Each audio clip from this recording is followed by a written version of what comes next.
दोस्तों स्वागत है आपका बिहार न्यूज़ में। दोस्तों मैं हूं फिरदौस गनी और आप देख रहे हैं केडीबी लाइव। दोस्तों आज हो चुका है 5 मार्च। तो आज की बिहार की टॉप न्यूज़ लेकर आए हैं आपके लिए। तो चलिए दोस्तों स्टार्ट करते हैं आज की पूरे बिहार की टॉप न्यूज़। दोस्तों आज की वीडियो में क्या होने वाला है इसकी एक छोटी सी झलक हेडलाइन के माध्यम से आपके सामने प्रस्तुत करने जा रहे हैं। तो बात करते हैं कि बिहार के भागलपुर में जबरदस्त बम ब्लास्ट, 14 लोगों की मौत, दर्जनों लोग घायल। बिहार में लागू होगा योगी मॉडल, यूपी की तर्ज पर अवैध निर्माण पर चलेगा बुलडोजर।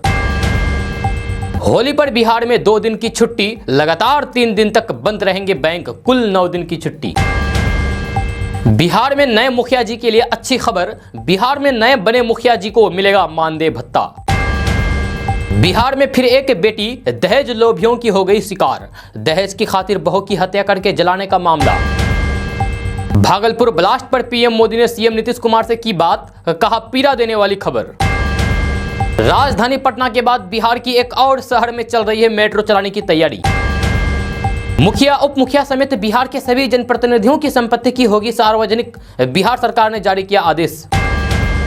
बिहार सदन में तेजस्वी यादव का नीतीश सरकार पर जमकर हमला, बोला क्या अमेरिका रूस के राष्ट्रपति देगा बिहार को विशेष राज्य का दर्जा। अपने ही पति से बात करने के लिए महिला बनी गर्लफ्रेंड, 4 महीने तक चलता रहा चैटिंग का सिलसिला, अब महिला अपने पति के खिलाफ दर्ज कराया केस। अब बात विस्तार से। तो भागलपुर में बम धमाके होने की वजह से अब तक 14 लोगों की मौत हो चुकी है, जबकि कई लोग अभी भी घायल हैं। जी हां, भागलपुर में आधी रात को बम धमाके से पूरा शहर दहल गया है। रात करीब 11:30 बजे हुए भीषण बम धमाके की गूंज दूर तक इलाकों तक पहुंची।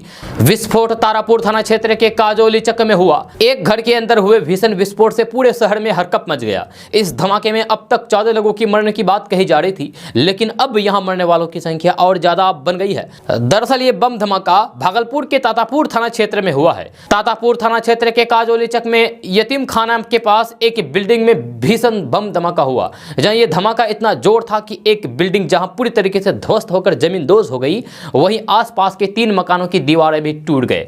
जब बगल के घरों में सो रहे लोग बुरी तरीके से जख्मी हो गए। धमाके की आवाज कई किलोमीटर तक सुनाई दी। दोस्तों अब बात करते हैं कि बिहार विधानसभा में पेश राज्य आर्थिक सर्वेक्षण रिपोर्ट 2021-22 से यह खुलासा हुआ है कि ग्रामीण बिहार के बड़े हिस्सों में भूजल में बड़े पैमाने पर रासायनिक प्रदूषण है, जिस कारण ये आम लोगों के स्वास्थ्य के प्रति गंभीर खतरा बढ़ गया है। पीएचईडी मंत्री रामप्रीत पासवान का दावा है कि पेयजल को शुद्ध करके आपूर्ति कराई जा रही है। जहां रिपोर्ट में कहा गया है कि बिहार के 38 जिलों में से 31 जिलों के भूजल में आर्सेनिक, फ्लोराइड और आयरन की मात्रा काफी ज्यादा है। जहाँ प्रभावित जिलों में पटना भी शामिल है। इसके अलावा बेगूसराय, भागलपुर, भोजपुर, बक्सर, दरभंगा, कटिहार, खगड़िया, लखीसराय, मुंगेर, समस्तीपुर, सारण, सीतामढ़ी, वैशाली, औरंगाबाद, बांका, भागलपुर, गया, जमुई, कैमूर, मुंगेर, नालंदा, रोहतास, शेखपुरा, नवादा, किशनगंज, मधेपुरा, पूर्णिया, सहरसा, सुपौल और अररिया जिला शामिल है। यानी कि इन जिलों में पीने का पानी बिल्कुल भी खराब है। जहां रिपोर्ट में हालांकि ये भी कहा गया है कि हर घर नल जल के तहत साल 2024 तक हर घर को नल से पानी की आपूर्ति करने की योजना शुरू की गई है। जब बिहार में इस संबंध में 2016 से ही काम शुरू कर दिया गया था, जो इस वित्तीय वर्ष में लगभग समाप्त होने वाला है। रिपोर्ट के मुताबिक ग्रामीण क्षेत्र में 2 योजनाएं, मुख्यमंत्री ग्रामीण पेयजल निश्चय योजना और मुख्यमंत्री ग्रामीण पेयजल निश्चय योजना चलाई जा रही है। गुणवत्ता प्रभावित क्षेत्र में पानी की गुणवत्ता आर्सेनिक, फ्लोराइड या फिर आयरन से प्रभावित है। इसको लेकर के पीएचईडी के मंत्री रामप्रीत पासवान ने बताया है कि बिहार सरकार घरों तक शुद्ध पेयजल पहुंचाने के लिए काम कर रही है। उन्होंने कहा है कि प्रभावित जिलों में गहरे पानी तक बोरवेल खोदे जा रहे हैं। इसके अलावा ट्रीटमेंट प्लांटों के जरिए पेयजल को प्रदूषण मुक्त करके घरों तक आपूर्ति की जा रही है।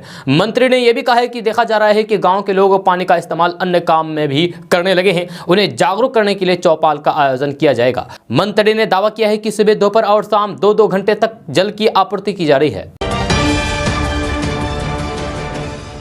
दोस्तों अब बात करते हैं कि होली के अवसर पर लोगों को आने जाने में बड़ी असुविधा होती है। खासकर लंबी दूरी तक सफर करने वालों को अक्सर ट्रेनों में सीट न मिलने के कारण परेशानी भरी यात्रा झेलने की मजबूरी होती है। हालांकि यात्रियों की सुविधा के लिए होली पर रेलवे ने बिहार के अलग अलग क्षेत्र के लिए विशेष ट्रेन के परिचालन की अनुमति दी है।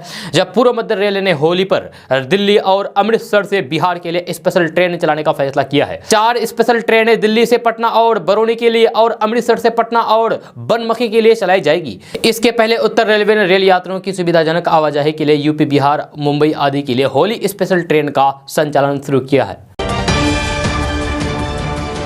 दोस्तों बात करते हैं कि बिहार की राजधानी पटना से बड़ी खबर सामने आ रही है। ताजा रिपोर्ट्स के मुताबिक बिहार में मुखिया समेत सभी जनप्रतिनिधियों की संपत्ति सार्वजनिक की जाएगी। इसको लेकर के पंचायती राज विभाग ने सभी जनप्रतिनिधियों से संपत्ति का ब्यौरा मांगा है। यह खबर के अनुसार मुखिया, उप मुखिया, प्रखंड प्रमुख, उप प्रमुख, जिला परिषद अध्यक्ष और उपाध्यक्ष की संपत्तियों को सार्वजनिक किया जाएगा। इसको लेकर के विभाग ने सभी जिलों के जिलाधिकारियों और फिर जिला पंचायत राज पदाधिकारियों को दिशा निर्देश जारी कर दिया है। यह सरकारी आदेश के मुताबिक त्रिस्तरीय ग्राम पंचायत के सभी जनप्रतिनिधियों को 31 मार्च तक अनिवार्य रूप से अपनी चल अचल संपत्ति का ब्यौरा देना है। इनके संपत्ति के ब्यौरे को विभाग की आधिकारिक वेबसाइट पर प्रकाशित किया जाएगा। आपको बता दें कि 31 मार्च तक संपत्ति का ब्यौरा नहीं देने वाले से नोडल पदाधिकारी स्पष्टीकरण पूछेंगे। वहीं अगर किसी ने अपनी संपत्ति का ब्यौरा सही नहीं बताया तो फिर उन पर कार्रवाई की जाएगी। इसको लेकर के आदेश जारी कर दिया गया है।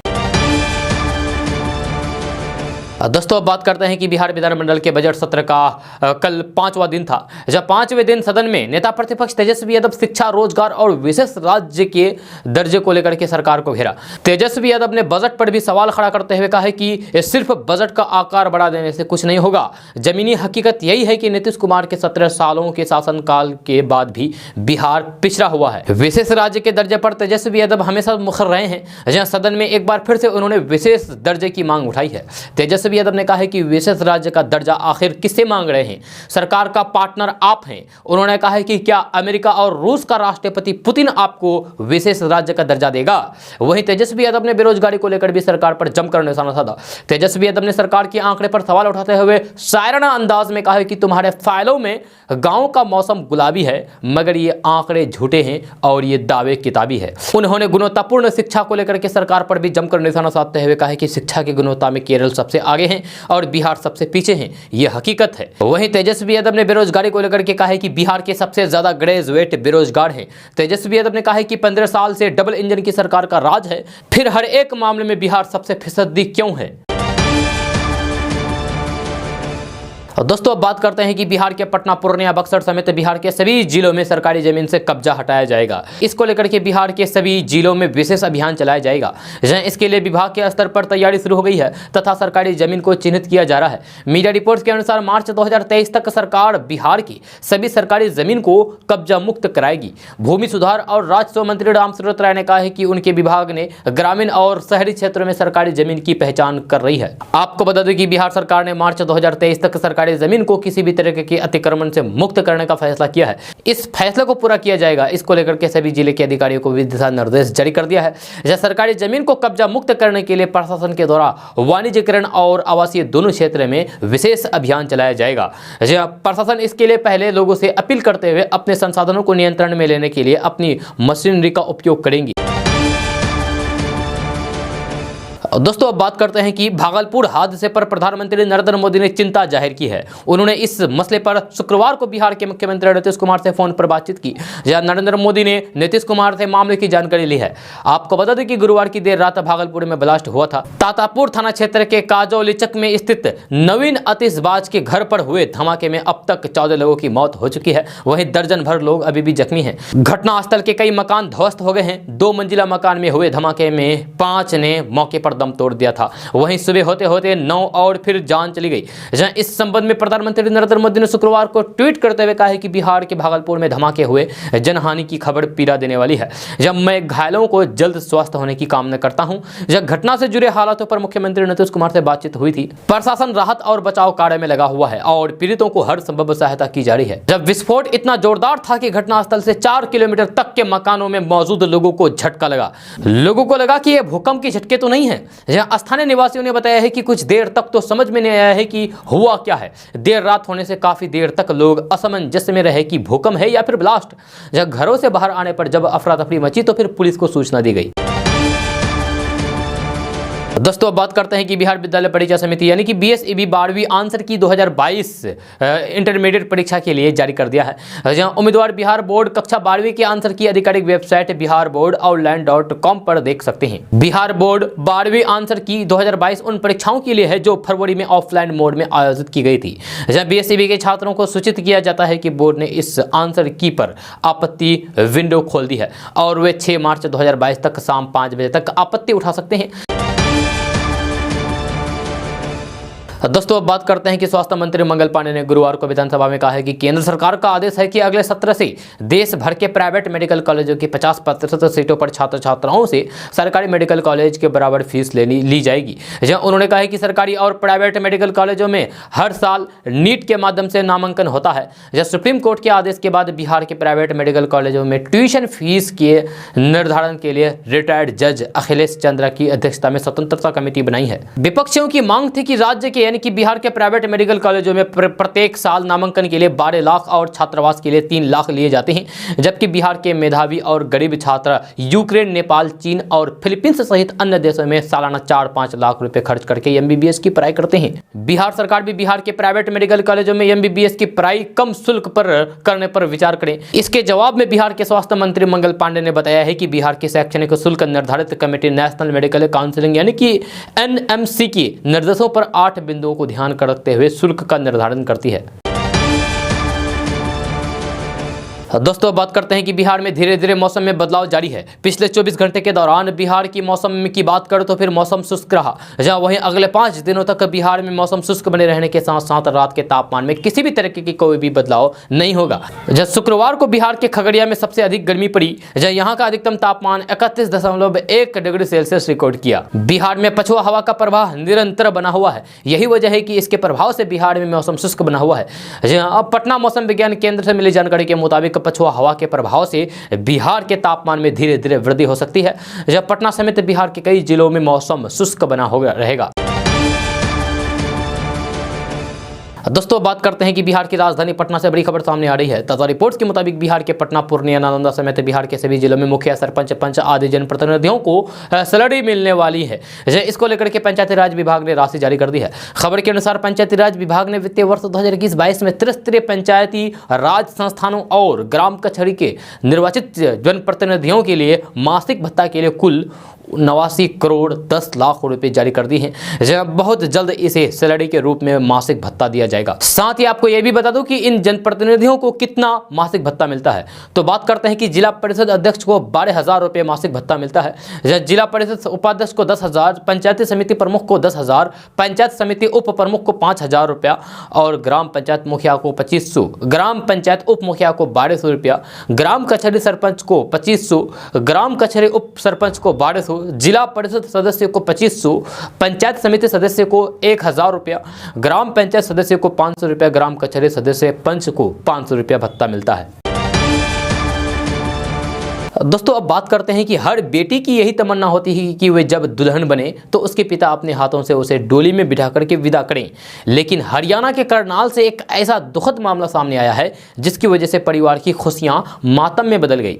क्योंकि यहाँ शादी के एक दिन पहले ही दुल्हन बनी पिता की मौत हो गई।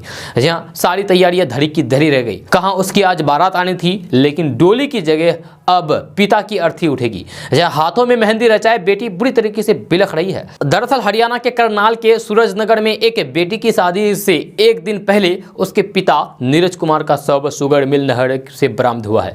आपको बता दूं कि शुक्रवार को ही मृतक की बेटी की शादी होनी थी और बारात आनी थी, लेकिन उससे पहले ही परिवार की खुशियां मातम में बदल गई। आपको बता दूं कि नीरज कुमार 2 मार्च को उत्तर प्रदेश से शादी की तैयारियों के चलते ही लौटा था। शाम को अचानक ही वह बाइक लेकर के किसी काम के चलते घर से निकल गया, लेकिन वापस नहीं लौटा। जहां परिवार ने पुलिस के पास जाकर के गुमशुदगी रिपोर्ट दर्ज कराई। जहां ऐसे में शादी की तैयारियों के बीच पूरा परिवार सख्ती में आ गया था। जहां परिजन पूरी रात भर उनकी तलाश करते रहे, लेकिन कोई सुराग नहीं लग पाया था। जब पुलिस को पता चला कि एक शव सूखी पड़ी शुगर मिल नहर में पड़ा हुआ है, उन्होंने मौके पर पहुंच करके शव की शिनाख्त की तो फिर हाहाकार मच गया, क्योंकि यह शव नीरज कुमार का था। जहां खबर लगते ही पूरा परिवार नहर किनारे पहुंच गया और फिर देखते ही देखते चीख पुकार मच गई।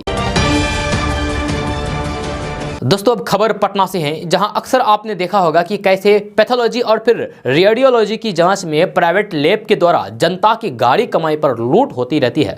जब सरकारी अस्पतालों में जांच पूरी नहीं हो पाने से मरीजों को प्राइवेट लैब में जाना पड़ता है। जब प्राइवेट लैब जांच में ही मरीजों की पूरी जेब खाली कर देते हैं, लेकिन अब ऐसा नहीं होगा, क्योंकि सरकार इंफ्रास्ट्रक्चर की सुधार करने में जुटी हुई है। Loknayak Jayaprakash Narayan super speciality hospital में नए लैब की स्थापना से अब मरीजों को प्राइवेट प्राइवेट लैब नहीं जाना होगा। एक ही लैब में खून से जुड़ी सभी जांच पूरी हो जाएगी। जहां पटना के शास्त्री नगर स्थित Lok Nayak Jayaprakash Narayan super speciality hospital में एक ऐसी स्मार्ट पैथोलॉजी तैयार की गई है जहां मरीजों की खून की हर जांच आसानी से हो जाएगी। जहां अब मरीजों को खून जांच करने के लिए प्राइवेट लैब का चक्कर नहीं लगाना पड़ेगा। जहां आपको बता दें कि सरकार का दावा है कि इस लैब में हर प्रकार के खून की जांच की जाएगी, जिससे गरीब मरीजों को काफी राहत मिलेगी। जहां मरीजों को समय रहते रिपोर्ट मिल जाएगी और जेब पर भी बोझ नहीं पड़ेगा। जहां सरकार ने इस स्मार्ट लैब को state of the art lab नाम दिया है। जहां वहीं स्वास्थ्य मंत्री मंगल पांडे ने कहा है कि जनता के लिए इसे चालू कर दिया गया है। अब मरीजों को जांच के लिए कहीं और भटकना नहीं पड़ेगा, जहां वे आसानी से खून की जांच मुफ्त में फ्री में करा सकेंगे। दोस्तों बात करते हैं कि ड्रोन से खाद बीज और कीटनाशकों का छिड़काव ही नहीं बल्कि फसल की निगरानी भी की जाएगी। साथ ही गांव में उद्यमिता को भी बढ़ावा दिया जाएगा। जहां इसके लिए केंद्र सरकार किसान समूह यानी कि फार्मर प्रोड्यूसर कंपनियों को 75% अनुदान देगी। कस्टमर हायरिंग सेंटर के युवाओं को 40% और कृषि से स्नातक युवाओं को 50% अनुदान देकर के उद्यमिता को बढ़ावा दिया जाएगा। इससे गाँव में रोजगार के नए द्वार भी खुलेंगे। किसान विज्ञान केंद्र और कृषि विश्वविद्यालय को 100% अनुदान दिया जाएगा। कृषि स्नातक युवा किसानों को किराए पर ड्रोन उपलब्ध करा दे सकेंगे। यह ड्रोन के इस्तेमाल को बढ़ावा देने के लिए बिहार के सभी जिलों में ड्रोन से खाद बीज और कीटनाशकों के छिड़काव और प्रदर्शन किया जा रहा है। किसान युवा और कस्टमर हायरिंग सेंटर को ड्रोन उपलब्ध कराने का काम कृषि और ऑर्गेनिक कंपनी को दिया गया। अभी कृषि विज्ञान केंद्र के माध्यम से भोजपुर, आरा, बक्सर, रोहतास में प्रदर्शन किया जा चुका है। कंपनी के प्रबंध निदेशक राधेश्याम सिंह बताते हैं कि ड्रोन के इस्तेमाल से न केवल खेती को सुगम बनाया जाएगा बल्कि खेती में लागत और समय को कम किया जा सकेगा। जहां खाद बीज और कीटनाशकों के छिड़काव के दौरान स्वास्थ्य पर पड़ने वाले दुष्प्रभाव को कम किया जा सकेगा। कृषि वैज्ञानिकों के अनुसार सभी जगहों पर इसका बढ़ावा दिया जाना है। जहां ड्रोन की सहायता से 6 मिनट में 1 एकड़ भूमि में खाद और कीटनाशकों का छिड़काव किया जा सकेगा। खेती में कम लागत लगेगी। जहां इससे खाद की मात्रा कम लगेगी क्योंकि हाथ से खाद छिड़काव के दौरान कहीं ज्यादा ही खाद गिरते हैं। जहां इससे फसलों पर दुष्प्रभाव पड़ता है। यही नहीं, दूसरे कारण यह है कि खेत में जाकर के दानेदार यूरिया का छिड़काव किया जाता है। इससे फसलों को भी नुकसान पहुंचता है। दोस्तों बात करते हैं कि रूस और यूक्रेन के बीच जारी जंग के बीच वहां फंसे कई भारतीय घर लौट चुके हैं, जहां वहीं कई अभी भी फंसे हुए हैं। जहां यूक्रेन से कल बिहार के 47 छात्र पटना पहुंचे हैं।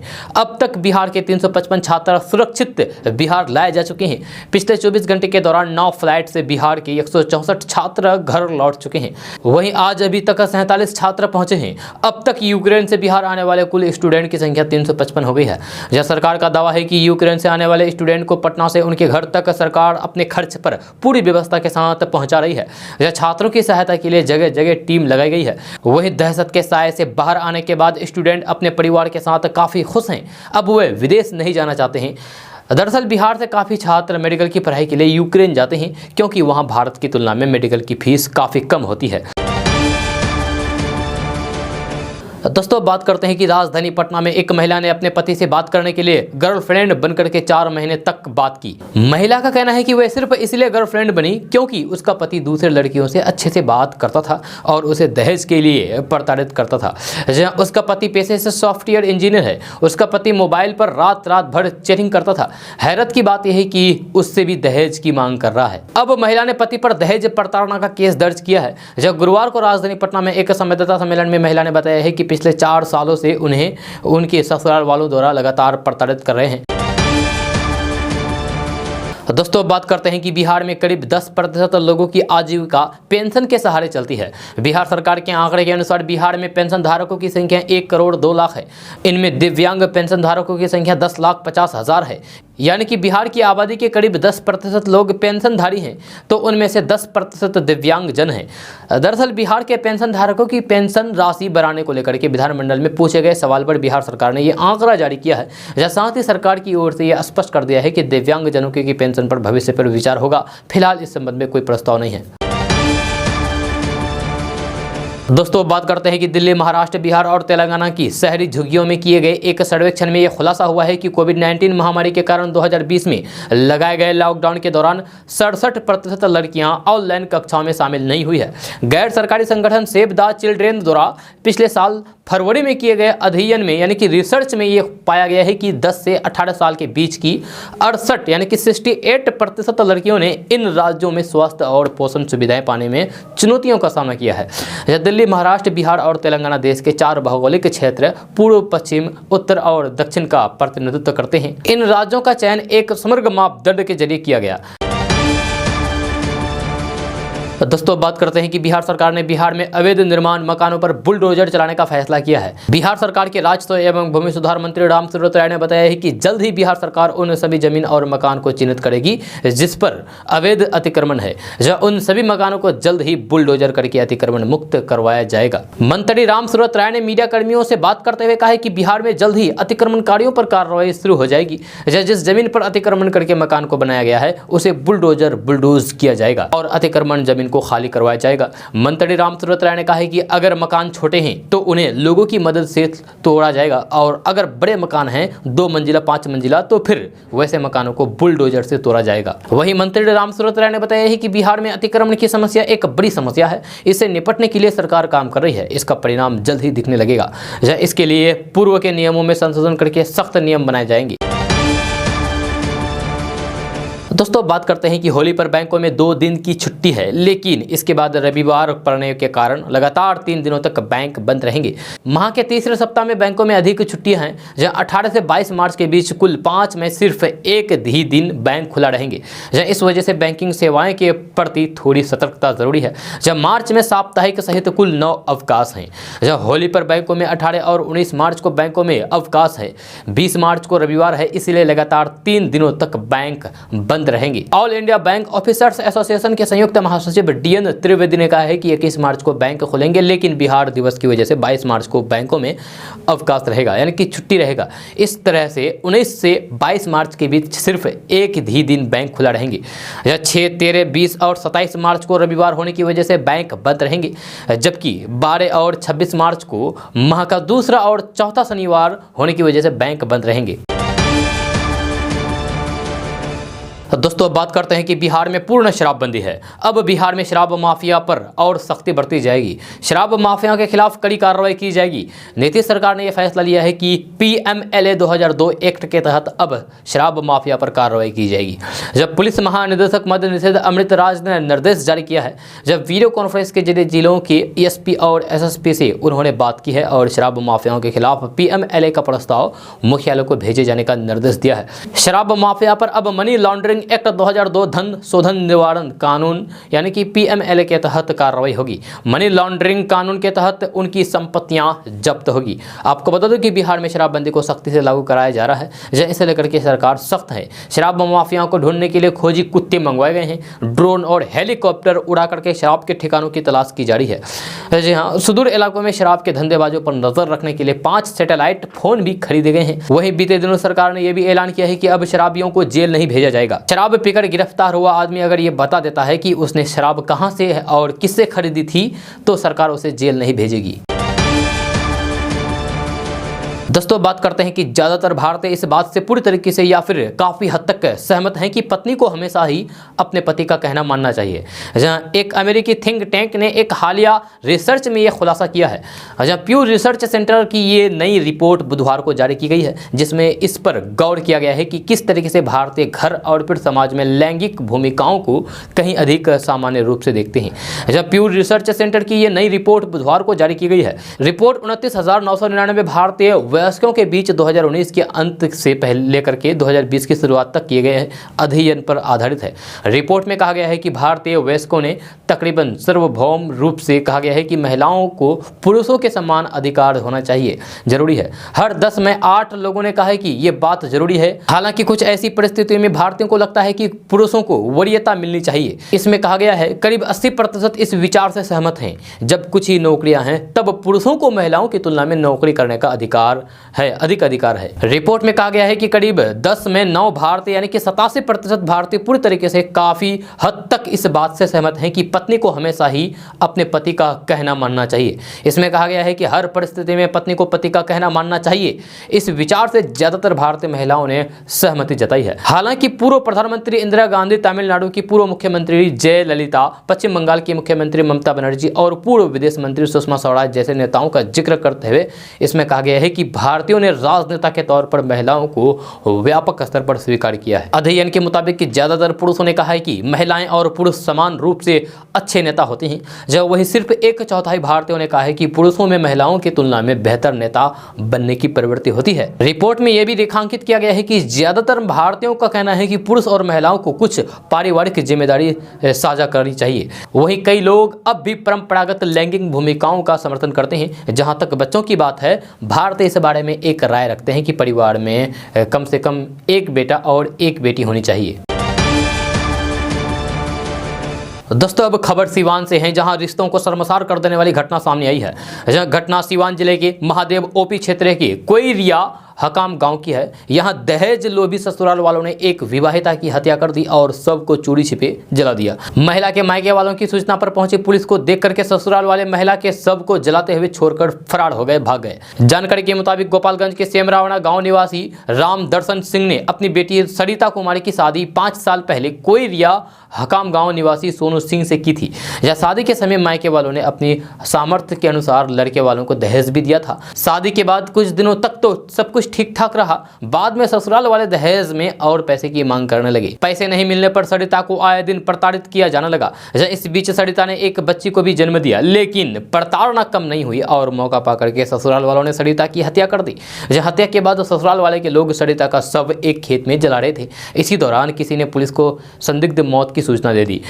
पुलिस के अनुसार किसी अज्ञात शख्स ने सूचना दी थी कि एक महिला की हत्या उसके ससुराल वाले कर दी गई और ससुराल वाले चोरी छिपे शव को जला रहे हैं। सूचना मिलते ही हरकत में आई पुलिस गांव में पहुंच गई। खेत में विवाहिता का शव जला रहे ससुराल वालों ने जब पुलिस को देखा तो फिर उनके होश उड़ गए और ससुराल के सभी लोग शव को जलता छोड़कर मौके से फरार हो गए, भाग गए।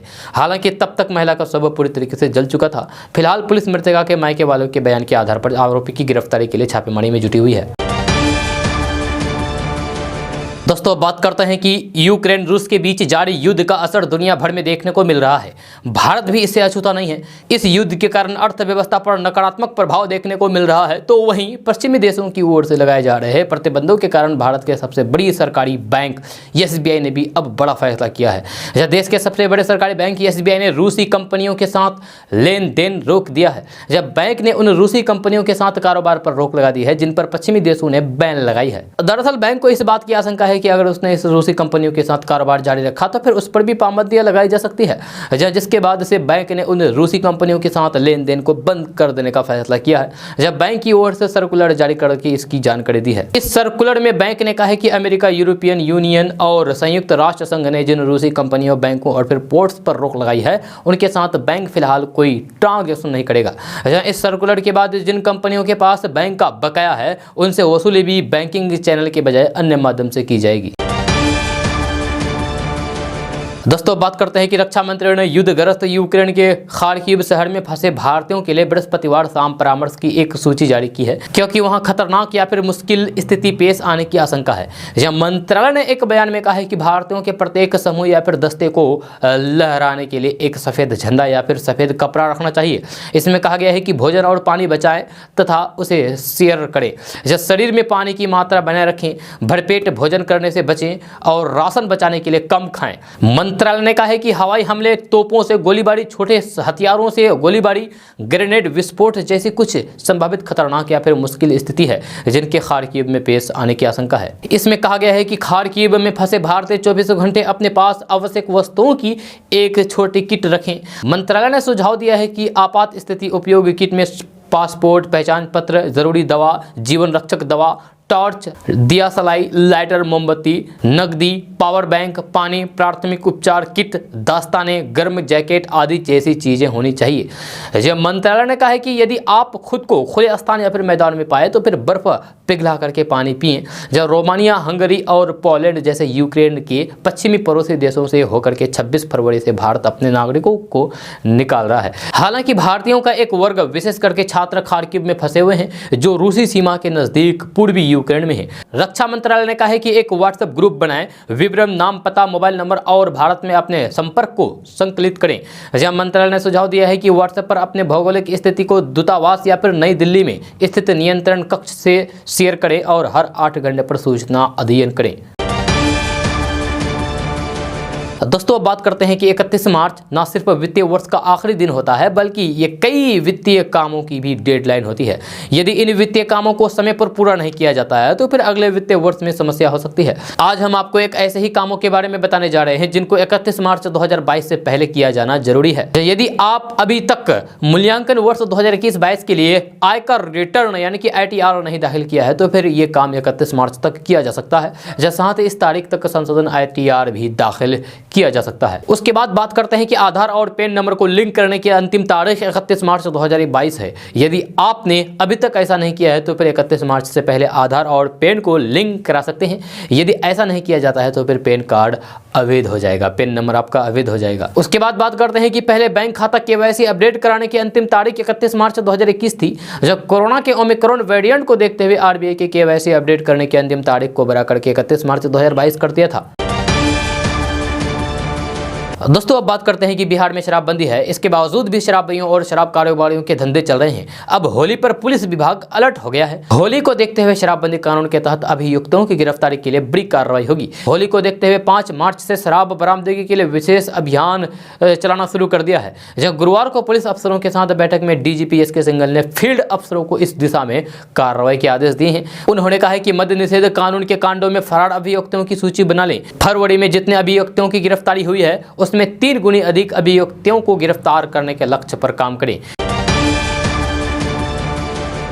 दोस्तों, बात करते हैं कि बिहार की राजधानी पटना में मेट्रो ट्रेन चलाने की योजना पर तेजी से काम किया जा रहा है। यह कोशिश है कि अगले साल तक पहले चरण के निर्माण कार्य पूरा कर लिया जाए। इस बीच अब पटना के साथ बिहार के दूसरे शहरों में मेट्रो चलाने की योजना पर काम शुरू कर दिया गया है। बताया जा रहा है कि पटना के बाद अब बेगूसराय जिले में भी मेट्रो सेवा आरंभ करने पर काम शुरू कर दिया गया है। इस दिशा में राज्यसभा सांसद राकेश सिन्हा ने बेगूसराय में मेट्रो परिचालन के बड़े संकेत दिए हैं। अभी बेगूसराय से बरौनी तक मेट्रो के परिचालन को ब्लूप्रिंट तैयार किया जा रहा है। राज्यसभा सांसद राकेश सिन्हा ने मीडिया से मुखातिब होते हुए कहा है कि बेगूसराय से बरौनी तक मेट्रो लाने की मांग की जा रही है। बेगूसराय में मेट्रो परिचालन से पब्लिक ट्रांसपोर्टेशन में काफी आसानी हो जाएगी। दोस्तों, बात करते हैं कि बिहार में रहने वाले लोगों के लिए राजधानी पटना से बड़ी खबर सामने आ रही है। ताज़ा रिपोर्ट्स के मुताबिक पटना एयरपोर्ट से नेपाल और भूटान के लिए जल्द ही विमान सेवा शुरू की जाएगी। नया टर्मिनल बनने के बाद लोगों को यहां से नेपाल और भूटान के लिए फ्लाइट मिलेगी। खबर के अनुसार एयरपोर्ट निदेशक ने कहा है कि पटना एयरपोर्ट का रनवे छोटा होने के कारण यहां से 3 घंटे से ज्यादा दूरी की अंतर्राष्ट्रीय फ्लाइट शुरू नहीं हो सकती है। हालांकि नया टर्मिनल बनने के बाद पटना से शॉर्ट डिस्टेंस की अंतर्राष्ट्रीय उड़ानें शुरू की जा सकती है। आपको बता दें कि पटना एयरपोर्ट पर नया टर्मिनल बनाया जा रहा है जो साल 2023 तक बनकर तैयार हो जाएगा। इस टर्मिनल के बनने के बाद पटना से नेपाल और भूटान तक की विमान सेवा शुरू होगी। इससे यात्रियों को आने जाने में काफ़ी आसानी होगी। दरअसल नेपाल और भूटान से काफ़ी मात्रा में लोग बिहार आते हैं। ऐसे में विमान सेवा शुरू होने से लोगों को काफ़ी सहूलियत होगी और लोग यहाँ आसानी से यहाँ आ जा सकेंगे। इसको लेकर के पटना एयरपोर्ट पर नया टर्मिनल तैयार किया जा रहा है। दोस्तों, बात करते हैं कि सरकारी योजनाओं का लाभ लाभुकों को बहुत कम ही समय पर मिल पाता है। चाहे वो कल्याणकारी योजना हो या फिर विद्यालय स्तर पर छात्र छात्राओं को मिलने वाली योजनाएं। अधिकांश योजनाओं का लाभ समय बीतने के बाद ही लाभुक को ले पाते हैं। कुछ इसी तरीके की स्थिति है सरकारी हाई स्कूलों में 9वीं कक्षा के छात्रों को मिलने वाली साइकिल योजना की। साल 2021-22 में 259 हाई स्कूलों में नामांकित 9वीं की छात्र छात्राएं अब महज कुछ दिनों बाद 10वीं में चले जाएंगी। उनकी वार्षिक परीक्षा भी हो गई है, लेकिन उन्हें अब तक साइकिल समेत पोशाक एवं नैपकिन योजना की राशि नहीं मिली है। इसके लिए फिलहाल मेधा सॉफ्ट के माध्यम से शिक्षा विभाग को ऑनलाइन सूची भेजी जा रही है। कटिहार जिले से अब तक इन तीनों योजनाओं के तहत 1948 विद्यालय के 6,02,315 छात्र छात्राओं की सूची मेगा सॉफ्ट पर अपलोड करके भेजी जा चुकी है। दोस्तों अब बात करते हैं कि बिहार में आरसीपी टैक्स लिया जाता है। आपको बता दूं कि मुख्यमंत्री साइकिल योजना के तहत 9वीं के छात्र छात्राओं को 3000 रुपए दिए जाते हैं। इसी तरह कक्षा 1 से 8 तक के छात्र छात्राओं को पोशाक की राशि दी जाती है। वहीं कक्षा 9 से 12वीं तक के छात्रों को पोशाक राशि दी जाती है। वहीं छात्रवृत्ति मद में कक्षा 1 से 4 तक के बच्चों को 600 रुपये, कक्षा 5 एवं 6 के बच्चों को 1200 रुपये एवं 7 से 10 तक के छात्र छात्राओं को 1800 रुपये दी जाती है। साइकिल, पोशाक, छात्रवृत्ति एवं नैपकिन योजना के तहत लाभार्थियों की सूची मेगासॉफ्ट के माध्यम से शिक्षा विभाग को भेजी जा रही है। दोस्तों आज का न्यूज़ बस यहाँ तक। कैसा लगा जरूर अपना सुझाव दीजिएगा नीचे कमेंट बॉक्स में कमेंट करके। अगर आप नए आए हैं इस चैनल पर तो फिर चैनल को सब्सक्राइब करके बेल आइकन को भी प्रेस कर दीजिए और साथ में वीडियो को लाइक कर दीजिए, अपने दोस्तों के साथ शेयर भी कीजिए। तो चलिए दोस्तों फिर मिलते हैं कल की वीडियो में, तब तक के लिए जय हिंद, जय बिहार।